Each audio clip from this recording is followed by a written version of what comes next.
Lorival, aparentemente, a maneira pela qual se chegou em Washington a estabelecer este número ou aquele terceiro número para os 185 países afetados pela decisão de hoje é primitivo.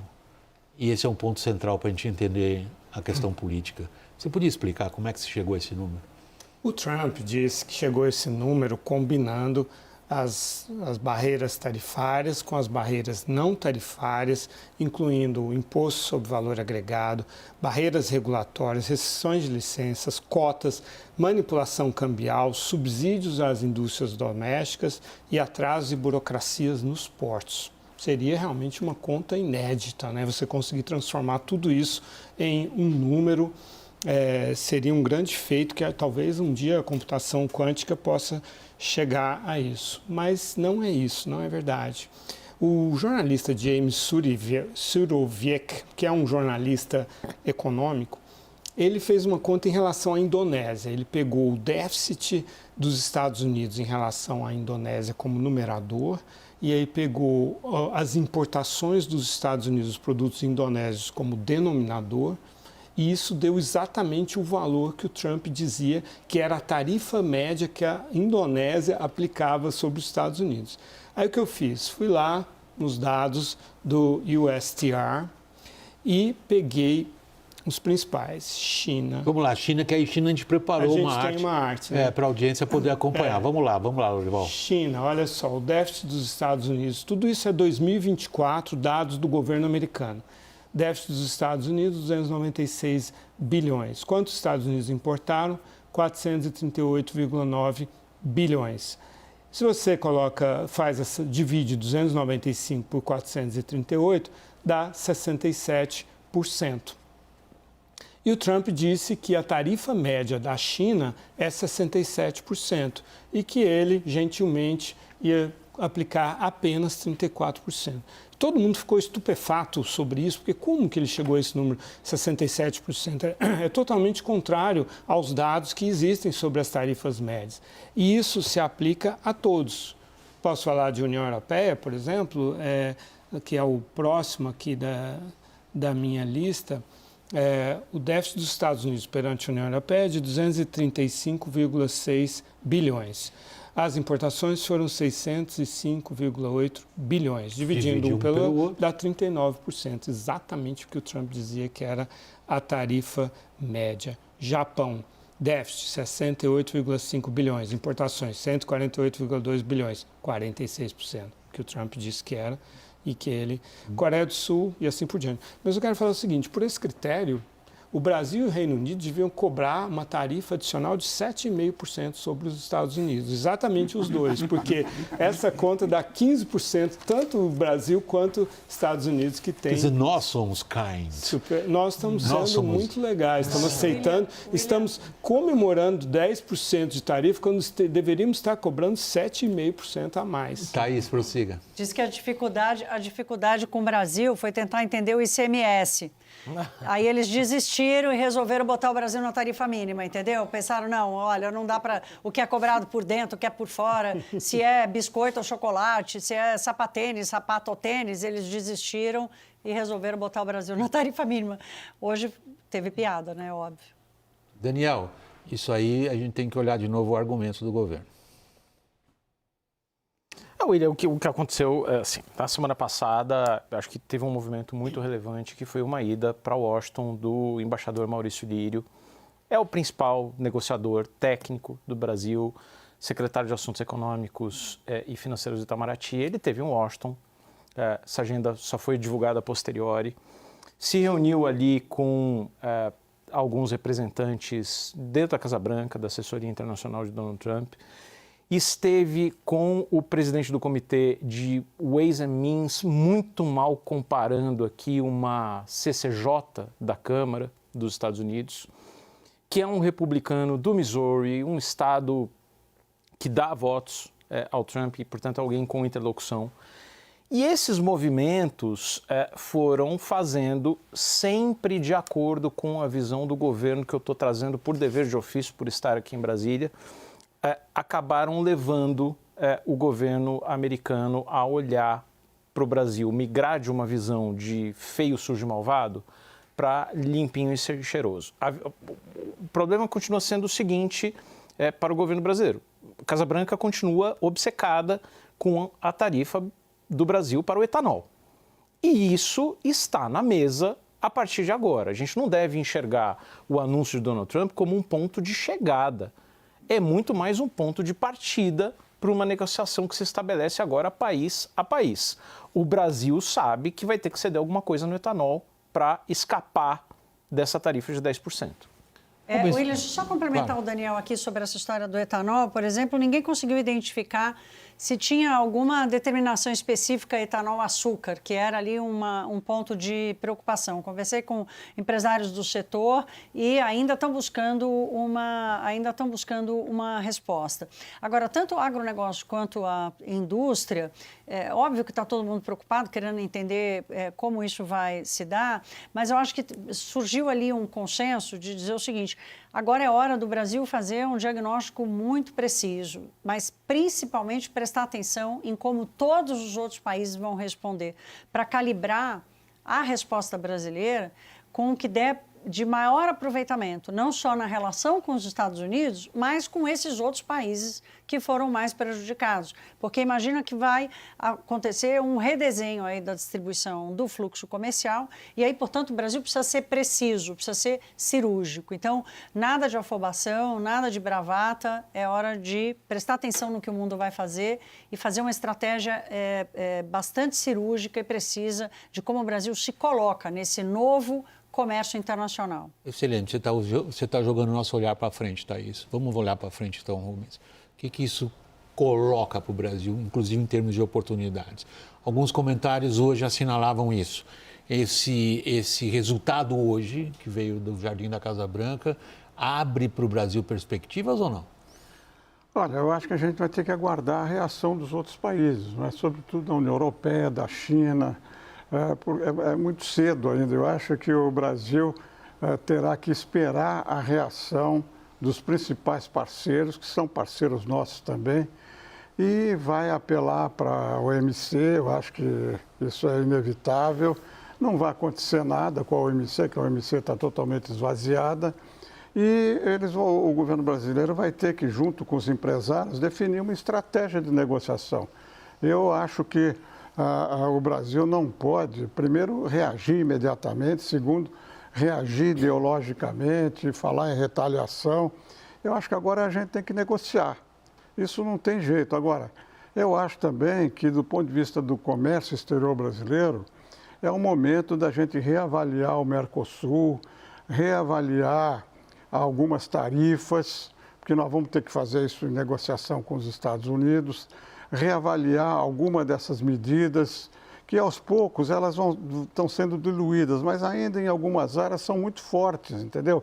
E agora, como o Garman disse, esse é o começo do fim de uma ordem de comércio internacional baseado em regras. Regras criadas pelos próprios Estados Unidos, desde depois da guerra, com a criação do GATT, depois da OMC, e que agora acabou. Então, nós temos cada país, na minha visão, cada país vai defender o seu interesse. E para defender o seu interesse, a gente precisa ter uma visão de conjunto. A gente não pode reagir imediatamente sem saber qual é a tendência dos países, né? A Inglaterra vai reagir de uma maneira, a Europa está prometendo reagir de outra, o Japão fazendo uma aliança. Você vê, para ser algum exemplo concreto, era inimaginável do ponto de vista comercial, antes dessa crise toda, que o Japão, a China e a Coreia se articulassem. Estão se articulando politicamente. Houve a reunião de ministros do exterior e houve a reunião de ministros de comércio exterior. Então, você está tendo um rearranjo. E depois, eu acho, para concluir, que o Brasil tem que pensar estrategicamente em relação à região. O Lula, quando chegou, disse que uma das prioridades era a América Latina. O que foi feito em relação à América Latina, a não ser a reunião do meio ambiente lá na Amazonas, do Tratado de Cooperação Amazônica, e uma reunião presidencial, ambas sem nenhum resultado concreto. o Brasil vai ter que olhar daqui para frente de uma maneira mais objetiva, primeiro com a infraestrutura aqui na região, para permitir uma saída para o Pacífico. 50% do comércio exterior brasileiro vai para a Ásia. Quer dizer, não é possível a gente ficar nessa vulnerabilidade e ter que exportar para a Ásia via sul da África, Panamá. E você vai ter que ter uma discussão com os empresários, estimulado pelo governo, para o Brasil criar cadeias regionais de valor. Você precisa ter uma política, o que eu estou querendo dizer é que você precisa ter uma política de médio e longo prazo em relação à região, que é a nossa área de influência. Você vê isso surgindo na discussão brasileira, Chris? Quando você se dirige aos seus clientes e eles perguntam, e o Brasil está fazendo o quê? Você vê o Brasil fazendo o quê? Olha, eu acho que uma tendência que nós vamos ver depois dos Estados Unidos erguerem essas barreiras tarifárias enormes é que nós vamos ter um movimento de regiões buscando se aproximar entre si, seja politicamente, seja do lado comercial. Uns movimentos iniciais, a União Europeia, acredito eu, e Bruxelas está mais interessado em firmar acordos comerciais com outras regiões, tem mais interesse, por exemplo, em concluir o acordo com o Mercosul. Né? Nesse movimento, a gente também escuta que estão olhando para buscar acordos comerciais, seja com o México, vários países do sudeste da Ásia também estão buscando para poder aprofundar relações comerciais com a União Europeia.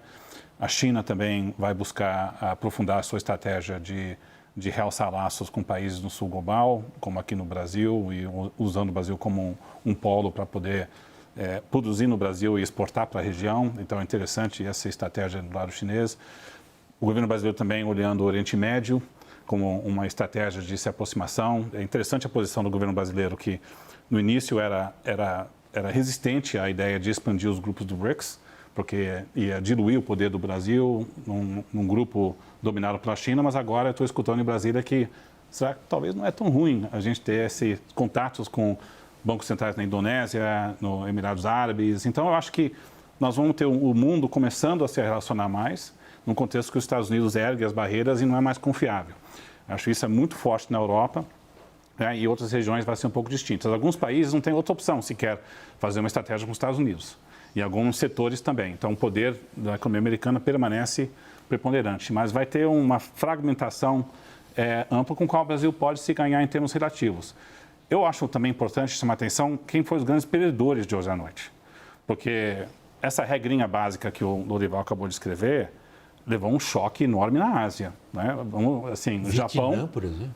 Vietnã, 50%, Japão está chocado com 24%, Índia ofereceu unilateralmente reduzir suas tarifas com acordo de segurança com os Estados Unidos e pegou com 25% ou de Índia 26% de tarifas, né? 26, então, 52 no fundo, por isso que eu acho que, assim, valeu nada todas as articulações políticas bilaterais que estavam sendo promissoras, porque uma regrinha, não é, que ditou essa regra. Mas quem pagou o pato maior é o sudeste da Ásia, China, Japão, Coreia do Sul. A América do Sul saiu quase ilesa. Quase todo mundo com 10%. Com 10%. México não teve nada além do que já foi anunciado. Então é interessante que o grande perdedor foi a Ásia. Então a gente vai ter que ver a reação da China.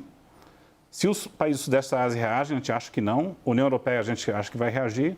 E México e Canadá são previsíveis. Então, essa retaliação vai variar de acordo com o que você tem mais a perder. Então, tem vários passos pela frente, mas assim, o que choca é essa regrinha básica, não é, que não levou em conta a negociação bilateral, país por país. Isso estava ausente no anúncio de hoje à noite. Você ia intervir, Rubens, não ia passar a palavra ao Lorival? Não, nessa linha, por exemplo, Israel e Vietnã eliminaram as tarifas antes do anúncio. A outra coisa que eu ia mencionar é que eu acho que agora, por causa dessa nova configuração geopolítica global, né, eu acho que o acordo Brasil, Mercosul, União Europeia tem uma grande chance de ser assinado até o fim do ano. Sim. Eu sempre acreditei que isso fosse acontecer. Mas agora não por razões econômicas apenas, mas por razões geopolíticas. E para nós, para o Brasil, é muito bom, porque você passa a ter, a Europa estava cadente, né, na nossa relação comercial, e com esse acordo pode permitir uma ampliação da relação com a Europa entre os Estados Unidos, a China. Agora, o grande problema nosso, você vê o acordo com a União Europeia, do Mercosul, 90% das tarifas no primeiro ano do acordo passam a ser zero para o Brasil e para o Argentina, Uruguai e Paraguai. Como é que ficam as empresas brasileiras no mercado europeu, mesmo com 0% de tarifa? Porque nós estamos com um problema de competitividade aqui no país. Tradicional. A gente não vai aproveitar, muitos setores não vão poder aproveitar por causa da baixa competitividade sistêmica da economia brasileira. Claro, Chris. Só um pontinho, só para colocar na mesa, para a gente não perder foco da história maior que está saindo de hoje à noite. É claro que nós temos um reordenamento da ordem do comércio internacional, mas o que está na mesa é um grau de desaceleração da economia global muito maior do que as pessoas estavam colocando na conta. O impacto para a economia americana pode ser grande, na China, na Ásia. Então, no fundo, a gente tem que pensar as repercussões, talvez cedo para falar, assim, a palavra de recessão nos Estados Unidos certamente aumentou muito a probabilidade, e uma recessão global, assim, é um debate que vai crescer. Então, é um mundo que vai crescer mais, muito mais ineficiência, e quando o mundo cresce menos, as políticas também são impactadas em país por país. Então, nós podemos ter um ciclo vicioso aqui que a gente vai ter que estar atento que muda esse jogo. Só para a gente não ficar... Ótima deixa.